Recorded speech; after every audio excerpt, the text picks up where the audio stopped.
आखिरकार वो वक्त आ गया है जिसका सबको इंतजार था। भारत चांद के दक्षिणी ध्रुव पर उतरने वाला दुनिया का पहला देश बन गया है। भारत ने चांद के दक्षिणी ध्रुव पर लैंडर विक्रम को सॉफ्ट लैंडिंग करके इतिहास रच दिया है। अब भारत अंतरिक्ष में किसी से कम नहीं, उसने सफलतापूर्वक विक्रम लैंडर को चांद के दक्षिणी ध्रुव पर उतारकर इतिहास बना दिया है। यह भारत और भारत के वैज्ञानिकों की बहुत बड़ी जीत है। भारत ने चांद के दक्षिणी ध्रुव पर अपना तिरंगा फहरा दिया है। दक्षिणी ध्रुव चांद का वो हिस्सा है जो रहस्यों और चुनौतियों से भरा है। वहाँ ऊंचे पहाड़ और बहुत बड़े गड्ढे हैं। इन सभी चुनौतियों को पार करते हुए विक्रम लैंडर ने चांद के दक्षिणी ध्रुव पर कदम रखकर इतिहास रच दिया है। विक्रम लैंडर के चांद पर उतरते ही भारत चांद के दक्षिणी ध्रुव पर उतरने वाला दुनिया का पहला देश बन गया है।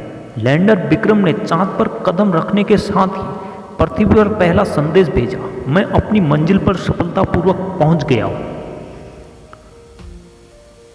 इसरो वैज्ञानिकों के अनुसार लैंडर विक्रम ने 30 मिनट के अंदर चंद्रमा की अंतिम कक्षा 25 किलोमीटर की दूरी को तय किया।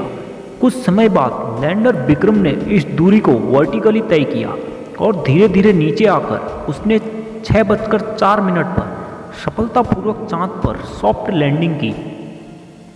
इसरो के वैज्ञानिकों ने इस कठिन चुनौती को पार करते हुए चांद पर भारत का झंडा लहरा दिया है। भारत से पहले केवल 3 देशों ने ही चंद्रमा पर कदम रखा है, जिसमें अमेरिका, रूस और चीन है। और अब भारत ऐसा करने वाला चौथा देश बन गया है और चांद के दक्षिणी ध्रुव पर कदम रखने वाला दुनिया का पहला देश बन गया है। और इन तीनों देशों को भी पीछे छोड़ दिया है, क्योंकि इन तीनों देशों के यान चांद के दक्षिणी ध्रुव पर नहीं उतरे थे। इन देशों ने चांद के उन हिस्सों पर अंतरिक्ष यान उतारे थे जहां समतल भाग था, लेकिन भारत ने इतिहास रचते हुए चांद के दक्षिणी ध्रुव पर लैंडर विक्रम को उतार दिया। इसके साथ ही भारत ने दुनिया को ये दिखा दिया कि भारत के पास चांद पर सॉफ्ट लैंडिंग करने और वहां पर रोवर को चलाने की काबिलियत है।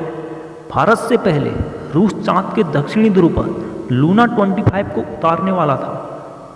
21 अगस्त को यह लैंडिंग होनी थी, लेकिन आखिरी समय पर वह रास्ते में भटककर क्रैश हो गया। लेकिन भारत ने अपने लैंडर को सफलतापूर्वक चांद पर उतार दिया।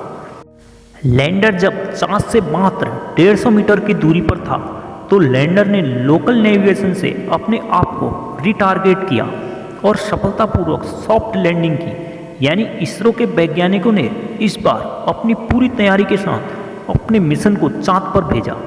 इससे पहले चंद्रयान 2 में यह तकनीक नहीं थी, लेकिन इस बार इसरो वैज्ञानिकों ने रिटारगेट वाली तकनीक के साथ ही सभी तकनीकों से लैस किया था।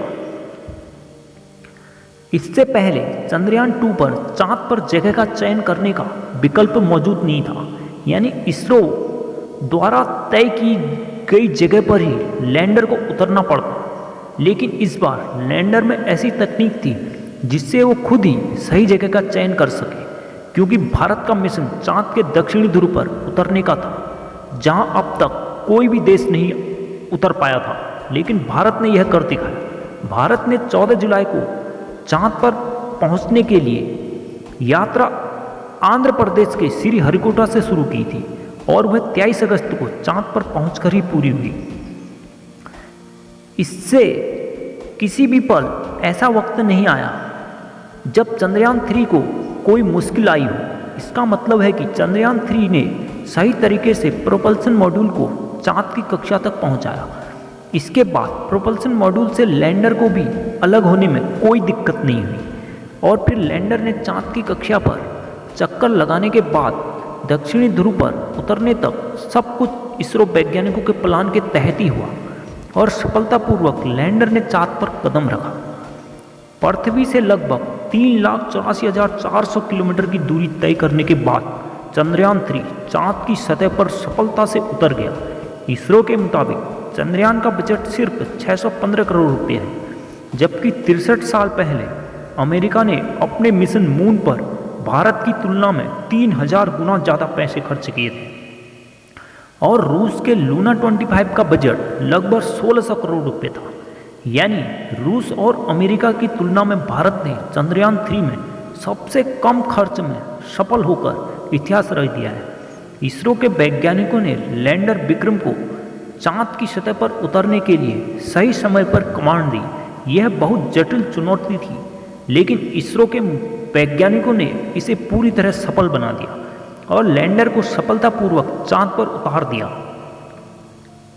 और अब रोवर प्रज्ञान चांद पर अगले 14 दिनों तक पानी की खोज करने के साथ ही अनेक तरह के खनिजों का भी पता लगाएगा, जो कि इसमें लगे नेविगेशन कैमरे और तकनीक चांद की सतह की हर तस्वीर और जानकारी विक्रम लैंडर को देंगे। इससे विक्रम लैंडर सीधे इसरो को भेजेगा। ये वो डेटा होगा जिसे चांद की दक्षिणी ध्रुव से जुड़े रहस्यों को सुलझाया जा सकेगा। चंद्रयान 3 मिशन की कामयाबी पूरे तरह रोवर प्रज्ञान के 14 दिनों के काम पर निर्भर होगी। इस दौरान रोवर प्रज्ञान जैसे जैसे चांद की सतह पर आगे बढ़ेगा, भारत की पहचान चांद की सतह पर दर्ज होती जाएगी, क्योंकि रोवर के पहियों पर भारत के राष्ट्रीय चिन्ह की छाप चांद पर पड़ती जाएगी। अगले 14 दिन के दौरान रोवर प्रज्ञान एक सोलर पैनल के जरिए खुद ही चार्ज होगा और 50 वाट तक बिजली बना सकता है। अपने काम को अंजाम देने के लिए जरूरी बिजली भी प्रज्ञान खुद ही बनाएगा। चांद की मिट्टी का सैंपल लेने, बर्फ का पता लगाने, वहाँ के मौसम का हाल जानने में रोवर प्रज्ञान पूरी तरह सक्षम बताया गया है, क्योंकि इसरो के वैज्ञानिकों के मुताबिक रोवर प्रज्ञान को बेहद आधुनिक बनाया गया है। उसमें ऐसी तकनीक है, सिर्फ वो तस्वीरें खींचने वाला कोई कैमरा नहीं, बल्कि खुद रिसर्च करने वाला एक वैज्ञानिक भी है। लैंडर विक्रम से आधे किलोमीटर के दायरे में रोवर प्रज्ञान चंद्रमा की सतह पर घूमता रहेगा और रिसर्च करता रहेगा। प्रज्ञान सिर्फ पानी ही नहीं, बल्कि चांद की सतह पर मैग्नीशियम, सिलिकॉन और पोटेशियम समेत कई खनिज भी खोजेगा। इसके अलावा वहाँ के तापमान और भूकंप की भी जानकारी को हासिल करेगा। इस दौरान रोवर प्रज्ञान चांद की सतह पर 1 सेंटीमीटर प्रति सेकंड की रफ्तार से चलेगा और चांद की सतह पर उसकी रिसर्च 14 दिनों तक चलेगी, क्योंकि चांद पर एक दिन पृथ्वी के 14 दिनों के बराबर होता है। भारत और इसरो वैज्ञानिकों की सफलता के लिए सभी भारतवासियों को शुभकामनाएं। धन्यवाद।